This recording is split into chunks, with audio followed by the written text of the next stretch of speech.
Oke guys, selamat datang di channel Badars 17. Kali ini admin akan membahas lanjutan anime Kuronoso Kanshi berdasarkan light novel, atau bisa disebut juga dengan Black Summoner. Admin ingatkan ini adalah lanjutan dari video sebelumnya. Jadi bagi yang belum menonton video sebelumnya, silahkan ditonton terlebih dahulu. Oke, sebelum ke pembahasannya, alangkah baiknya bantu channel ini dengan tekan tombol subscribe, biar channel ini bisa berkembang lagi ke depannya. Oke, kita langsung saja ke pembahasannya. Sudah waktunya pertarungan semifinal. Namun Kelvin dan Leonhard belum juga naik ke atas panggung. Hal itu membuat Renov menggerutu. Joro memberitahu Renov kalau mereka mungkin lagi mempersiapkan diri, apalagi dengan ayahnya yang telah mengalahkan Rion dengan cara yang tidak terhormat. Jadi Joro yakin Kelvin sangat marah, sehingga dia akan menggunakan pertandingan ini untuk menjadi peluang untuk balas dendam. Bahkan Yujil juga yakin ayahnya tahu akan hal itu, dan dia membuat persiapan diri. Setelah mendengar penjelasan dari dua pangeran gaunian, Renov lalu berterima kasih, dan pada saat itu jugalah suara langkah kaki terdengar dari pintu masuk kontestan. Renov langsung mengumumkan kontestan yang pertama masuk adalah Kelvin. Ketika Kelvin berjalan ke atas panggung, mereka dikejutkan dengan ratusan pedang terbang sebelum menusuk panggung di sisi Kelvin. Karena pedang itu terbuat dari sihir pendukung, Kelvin bertanya apakah ini tidak melanggar aturan. Renov secara gugup menjawab kalau secara teknis iya. Jorel yang berada di sisinya tertawa keras dengan berkata bahwa itu tidak melanggar aturan. Namun ini adalah pertama kalinya dalam sejarah turnamen bahwa seseorang terang-terang menggunakan celah itu. Kemudian Yujil memberitahu Renov kalau ayahnya juga sudah muncul. Meskipun Yujil masih tidak berani menatap mata Renov, setidaknya Yujil cukup nyaman untuk menyapanya secara langsung. Dengan begitu Renov langsung mengambil proyektil suaranya dan memberitahu orang-orang bahwa Leonhard juga sudah muncul. Renov penasaran kali ini siapa yang akan dia lihat. Leonhard sekarang tampak seperti Evil dalam seragam pelayannya, dan seperti terakhir kali, Leonhard kembali muncul dengan tangan kosong. Para komentator berkomentar tentang hal ini, bahwa berkemungkinan Leonhard akan melakukan trik yang sama seperti melawan Rion. Saat komentator membicarakan hal ini, Kelvin dan Leonhard mengambil posisi awal mereka di atas panggung.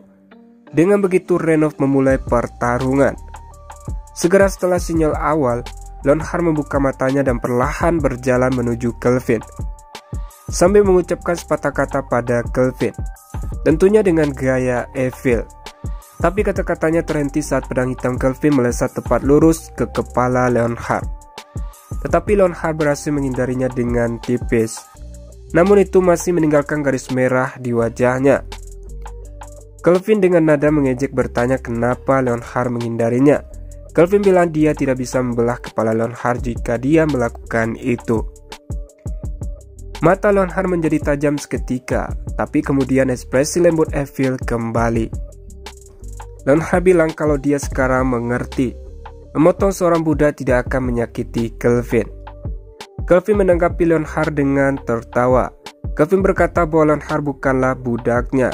Seberapapun Leonhard bertingkah seperti Evil, Leonhard tidak lebih dari seorang peniru. Leonhard memegang kedua tangan di belakang punggungnya seperti seorang gadis manis menunggu teman kencannya tiba. Leonhard berkata kalau ini sangat efektif melawan Rion. Sepertinya tidak berhasil untuk Kelvin. Tentunya Leonhard memanggil Kelvin dengan sebutan Tuan, karena Leonhard saat ini memakai tampilan Evil pelayan Kelvin. Sebagai tanggapan, Kelvin menjawab itu karena Rion itu manis dan baik hati. Leonhard bilang kemanisan dan kebaikannya bisa menjadi kelemahan Rion. Tapi Leonhard yakin Rion mengerti itu, setidaknya di kepalanya. Saat Leonhard membahas tentang Rion, Leonhard mundur ke belakang untuk menghindari dua pedang Kelvin yang terbang ke arahnya. Kelvin berkata kalau dia bersyukur pada Leonhard yang telah menunjukkan kelemahan Rion itu sendiri. Jadi sebagai tanda terima kasih, Kelvin kembali membuat pedang hitamnya melayang dari panggung ke arah Leonhard. Dengan seringai, Leonhard mengambil sesuatu dari belakangnya. Di tangan Leonhard saat ini memegang dua pedang besar, sehingga beberapa pedang hitam yang Kelvin tembakkan semuanya berhasil ditangkis Leonhard. Leonhard saat ini merasa darahnya memompa seperti dia berada di medan perang. Kelvin bertanya apakah Leonhard sudah selesai berhenti bertingkah seperti Evil. Sebagai tanggapan, Leonhard minta maaf pada Kelvin. Tentunya seperti Evil minta maaf pada tuannya. Kelvin mundur selangkah untuk menghindari pedang yang dilempar dari tangan kanan Leonhard. Kelvin juga memastikan untuk menghindari di mana ia mendarat, tetapi melihat ada sesuatu yang menempel di senjatanya. Sebelum Kelvin menyadari itu sebuah jimat, lingkaran sihir tiba-tiba menyebar dari pedang. Kelvin menemukan kakinya seperti terpaku ke tanah, menolak untuk melakukan apa yang dia inginkan. Namun, ini bukan satu-satunya hal yang membuatnya bingung. Sambil memikirkan cara untuk keluar dari kesulitannya saat ini, rangka pemikiran lain di bawah pemrosesan paralel bergulat dengan pertanyaan yang berbeda. Tentang apakah jimat ini aksesoris yang dibawa Leonhard untuk bertarung. Tapi dia masih terlihat seperti Evil. Apakah dia beralih? Ketika Kelvin menyadari sesuatu, Leonhard melompat ke udara, membawa pedangnya yang tersisa turun dari posisi dua tangan di atas kepala dalam upaya untuk membanting Kelvin ke atas panggung. Kekuatan luar biasa menabrak panggung, membelahnya menjadi dua. Pecahan-pecahan panggung menabrak dinding penghalang. Semua penonton di kursi depan tidak bisa menahan diri untuk tidak mengangkat tangan untuk melindungi wajah mereka. Sisanya hanya menatap dengan rahang mereka di lantai pada kehancuran yang disebabkan oleh hanya sekali serangan. Ketika awan debu berangsur menghilang, memperlihatkan pedang mengunci Leonhard dan Kelvin. Atau lebih tepatnya mereka saling adu pedang dengan menggambarkan huruf X. Sebelum hal ini terjadi, Kelvin berpikir akan melemparkan ikatan lumpur terkontaminasi di permukaan dan kemudian menyembunyikannya. Tapi Kelvin tidak menduga Leonhard akan memulai pertempuran dengan menghancurkan panggung. Memang benar bahwa Leonhard bermain kotor, tetapi Kelvin sadar taktiknya juga tidak bagus. Saat Kelvin bertanya bukankah aturan hanya mengizinkan kontestan membawa satu aksesoris. Tapi bagaimana Leonhard memiliki jimat itu dan masih tetap berubah?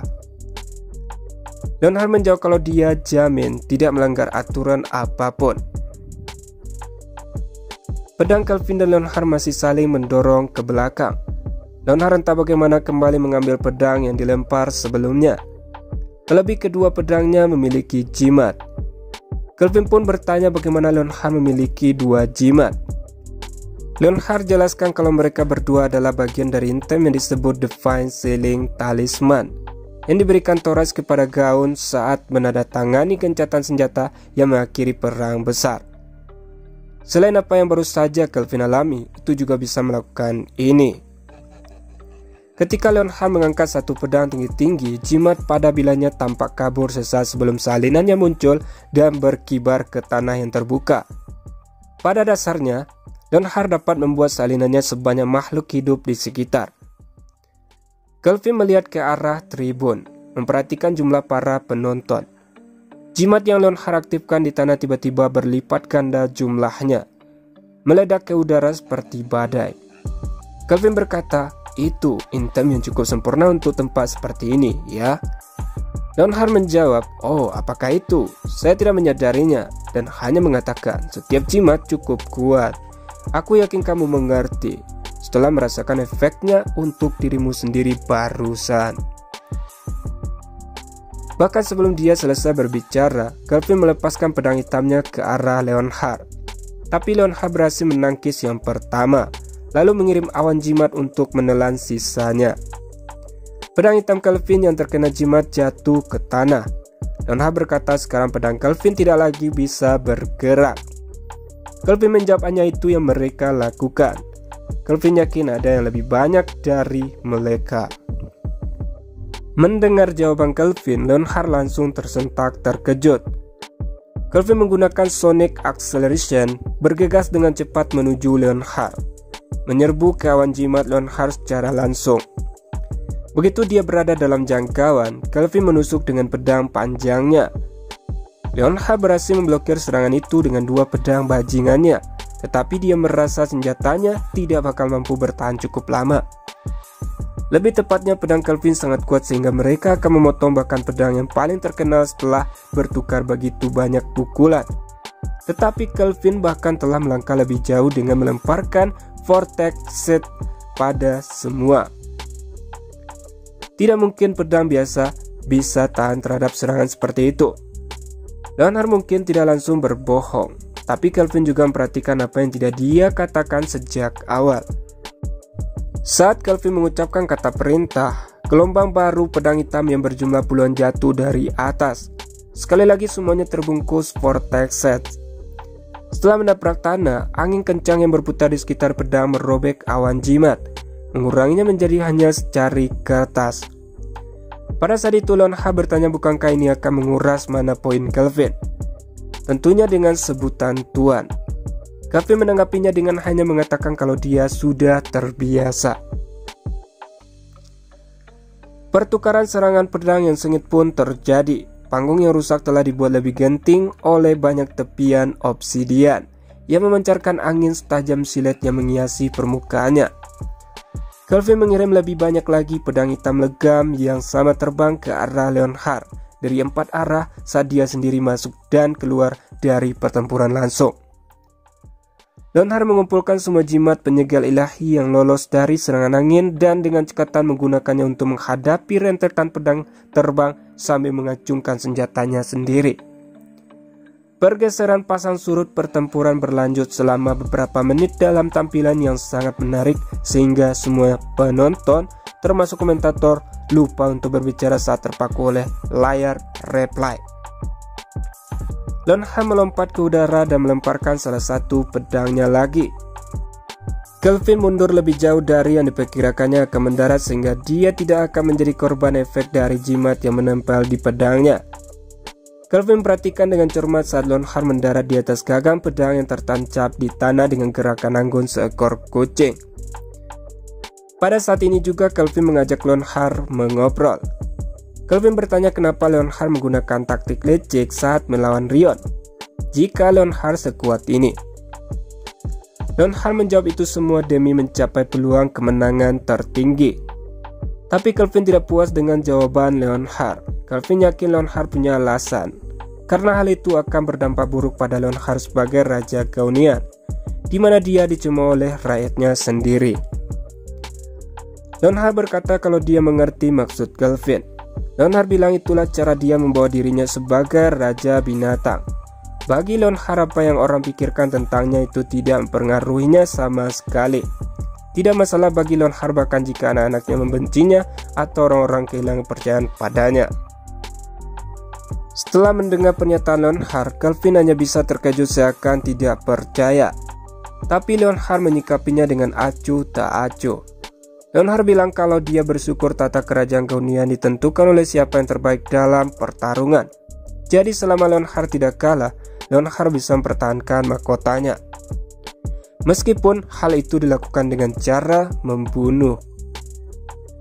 Kelvin bertanya apakah Leonhard baik-baik saja dengan itu sebagai raja suatu bangsa. Leonhard menjawab bahwa itu lebih baik baginya daripada orang-orangnya yang mati tanpa alasan. Hal yang harus mereka lakukan adalah menjadi lebih kuat dan lebih licik darinya. Leonhard memberikan gambaran pada Kelvin tentang era perang besar benua timur, di mana ketika negara-negara menjadi lelah, orang-orang saling menipu dan kebencian membanjiri negeri itu. Itu adalah waktu yang gelap dan gelap untuk Beast King, gagah dan lugas seperti mereka. Kelvin bilang itu sudah berabad-abad yang lalu. Kelvin bertanya apa yang ingin Leonhard katakan. Leonhard menjawab kalau itu benar. Leonhard telah berbicara terlalu banyak. Leonhard bilang kalau dia dan Kelvin sekarang sama-sama lelah karena tidak berhasil mendarahkan pukulan telak satu sama lain. Leonhard bertanya apa yang Kelvin katakan untuk mendorong dan memutuskan pertandingan ini di bursa berikutnya. Beberapa jimat yang tersisa terbang dan menempel pada tubuh Leonhard di berbagai posisi. Kelvin berkata kalau itu kedengarannya bagus untuknya. Kelvin menarik pedang hitam dari panggung dengan tangan kirinya dan mengangkatnya siap dengan pedang panjang di tangan kanannya. Permukaan mengkilap dari gauntlet hitam yang tersembunyi di bawah lengan pakaian hitamnya yang serupa tanpa sedikit berkilau untuk saat terlihat. Kelvin berkata sudah saatnya baginya untuk membalas Leonhard dengan menggunakan kekuatan Rion. Dengan begitu Kelvin dan Leonhard kembali adu kekuatan dengan pedang. Kali ini pergerakan mereka sangat cepat sehingga para penonton tidak bisa melihat pergerakan mereka. Bahkan setiap tebasan menimbulkan gelombang kejut yang merobek bagian-bagian panggung yang hancur. Secara alami, Kelvin tidak bisa tetap tidak terluka. Luka mulai muncul di sekujur tubuhnya, meski dangkal jumlahnya sangat banyak. Di sisi lain, Leonhard tidak memiliki satu luka pun padanya. Serangan Kelvin mendarat, tetapi setiap serangan terakhir hanya memantul. Leonhard menggunakan jimatnya untuk menaikkan level ketahanan dengan gila-gilaan seperti yang dia lakukan dengan pedangnya. Namun, sementara kepala Kelvin berputar-putar dengan banyak rantai pemikiran, dia mulai unggul dalam pertukaran. Pada awalnya itu sangat kecil sehingga bahkan rekan-rekannya tidak menyadarinya. Tetapi keuntungan itu bertambah lagi dan lagi sampai menjadi jelas. Ketika Kelvin mengucapkan kata memotong, akhirnya serangan bersih terhubung dan jimat di lengan kanan Leonhard dicabik-cabik oleh Vortex Sets. Sebagai efek sampingnya, tebasan yang tak terhitung jumlahnya langsung menancap di lengan dan membuatnya kesakitan. Saat ini Leonhard menundukkan kepalanya terengah-engah, tapi sepertinya dia telah mencapai batasnya. Oh ya guys, serangan Kelvin lancarkan itu adalah berkat skill rank S dari Rion, yaitu Do Will. Namun untuk menahannya, Kelvin menggunakan skill leader yang ada di lengan kanannya. Biasanya, hanya pahlawan yang datang ke dunia ini melalui jasa baik Melvina sebagai Dewi Reinkarnasi yang diizinkan untuk memiliki keterampilan tersebut. Seperti yang terlihat dari namanya, ini adalah keterampilan yang diaktifkan hanya ketika pemiliknya menggunakan dua pedang pada saat yang sama. Itu memberikan dukungan dengan kekuatan, teknik, dan semua aspek pertempuran lainnya di atas efek Swords Mystery. Itu adalah mengapa kelas Rion adalah Sword Saints, karena kemampuannya dengan pedang jauh melampaui praktisi lain, seolah-olah dia adalah orang suci bagi mereka. Leonhard kemudian melihat ke belakang. Penampilannya berubah dari Evil ke Rion dalam sekejap. Penampilannya sebagai Rion yang lemah dan ketakutan sempurna. Namun, Kelvin bukanlah orang yang terkejut dengan pukulan rendah sejauh ini dalam pertarungan. Kelvin tahu lawannya adalah Raja Binatang, jadi Kelvin tidak akan ragu-ragu. Leonhard dalam versi Rion menggoda Kelvin. Leonhard tertawa sambil berkata kalau dia sangat mencintai Kelvin. Keahlian unik Leonhard Metamorphosis memungkinkan dia untuk mengubah tidak hanya penampilannya dalam detail status yang terlihat, tetapi juga pakaian yang dia kenakan. Berkat pemrosesan paralel, Kelvin hanya tersedat selama sepersekian detik.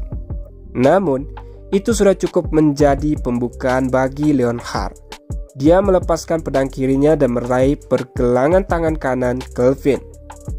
Kemudian rasa sakit yang tajam menembus tubuh Kelvin. Meskipun Leonhard sekarang dalam bentuk kecil Rion, statistik sebenarnya tetap miliknya. Dia menggunakan kekuatannya yang luar biasa untuk menghancurkan tulang-tulang Kelvin. Tetapi Kelvin masih menolak untuk melepaskan pedangnya. Jika dia melakukannya, Do Will akan dinonaktifkan dan dia tidak akan bisa mendorong menggunakan skill Rion. Leonhard tertawa sambil mengucapkan kalau dia sangat mencintai Kelvin, tentunya dengan gaya Rion. Bahkan saat meremukkan penggelangan tangan Kelvin dan ditusuk dari samping, Leonhard mendekatkan wajahnya ke wajah Kelvin hampir menciumnya. Memeluknya erat dengan cengkeraman seperti catok.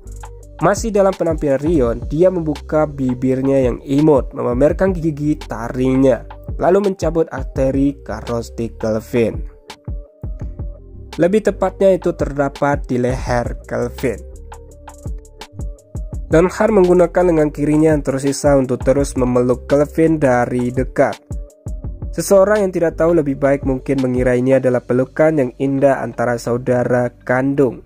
Tetapi kenyataannya adalah bahwa Leonhard berusaha meremas setiap tetes darah terakhir di tubuh Kelvin. Gaun pengantin putih yang dia kenakan dengan cepat diwarnai merah tua. Kelvin dalam pikirannya bertanya-tanya tentang apakah dia kehabisan waktu. Beberapa lama lagi sampai dia kehilangan kesadaran karena kehilangan terlalu banyak darah. Dan dengan mereka yang begitu dekat, Kelvin tidak bisa mengirim pedang hitamnya ke Leonhard begitu saja. Pada saat pemikiran itu, Kelvin menyadari sesuatu. Sementara Leonhard terus mengoceh dengan mengatakan kalau ini adalah kemenangannya. Tapi Kelvin bilang pada Leonhard untuk tidak lengah sampai akhir pertarungan. Leonhard tidak peduli dengan nasihat Kelvin. Pada saat itu juga pedang hitam legam yang tak terhitung jumlahnya dengan vortex terlepas melayang di udara, mengelilingi dan menuju langsung kedua sosok yang memeluk. Leonhard yang menyadarinya berkata pada Kelvin itu juga akan mengenainya. Tapi Kelvin dengan tertawa kecil bilang kalau Leonhard tidak perlu khawatir. Kelvin sudah menyesuaikannya sehingga serangan itu hanya akan mengenai Leonhard. Kelvin kemudian melepaskan jimat di punggung Leonhard. Pedang hitam itu jatuh menjadi satu, memberikan pukulan penilaian yang menentukan hasil pertandingan. Suara renov bergema di seluruh Koloseum. Di tengah di antara kemeriahan panggung, ada Kelvin yang sibuk menyembuhkan dirinya sendiri, dan Leonhard terkapar di tanah yang dijepit dengan pedang hitam. Ketika Leonhard sudah mulai sadar, Kelvin bertanya bagaimana keadaannya. Leonhard menjawab kalau secara fisik masih terluka, tapi secara mental Leonhard tidak yakin bagaimana perasaannya setelah disembuhkan oleh Kelvin. Kelvin bilang dia menyembuhkan Leonhard sebagai tanda balas budi karena telah mengizinkannya berpartisipasi dalam festival Raja Binatang. Kelvin lalu berdiri dengan ekspresi masam di wajahnya. Leonhard bilang tetap saja Kelvin juga sangat licik. Leonhard tidak pernah menduga Kelvin juga memiliki mantra di bawah telapak kakinya. Jadi gini guys, tepat sebelum pedang hitam menyerang, Kelvin telah mengaktifkan mantra dampak yang disiapkan di bawah sol sepatunya untuk terlepas dari cengkraman Leonhard. Akibatnya, Raja Binatang akhirnya ditusuk oleh semua pedang. Kelvin bertanya apakah Leonhard yakin tidak ingin melarang semua pengguna sihir di pertandingan ini tahun depan. Sebagai tanggapan, Leonhard menjawab kalau dia akan memikirkannya. Leonhard kemudian menyatakan kalau dia juga telah kalah tahun lalu oleh Goldiana. Jadi sebab itu dia akan memberikan Kelvin hadiah. Leonhard sebenarnya memikirkan ini untuk Kyoto, tapi dia sudah diskualifikasi dari festival. Leonhard yang masih dalam wujud Rion berjuang untuk mengangkat wajahnya, memasang senyum cerah di atasnya, lalu mendekati Kelvin. Leonhard berterima kasih karena telah membalas dendam untuknya. Leonhard akan menunggu lamaran Kelvin. Gini guys, Leonhard mengatakan itu hanya ingin menggoda Kelvin dalam wujud Rion. Tapi Kelvin bilang pada Leonhard kalau sebenarnya Rion tidak ingin balas dendam. Hal ini dilakukan Kelvin hanya semata-mata keinginannya saja. Kelvin juga memberitahu Leonhard kalau tidak ada lamaran karena Rion masih berumur 14 tahun. Jadi tunggu 1 tahun lagi untuk melakukannya lagi. Oke guys, cukup sampai di situ dulu pembahasan kali ini. Terima kasih sudah nonton sampai habis. Salam nakama.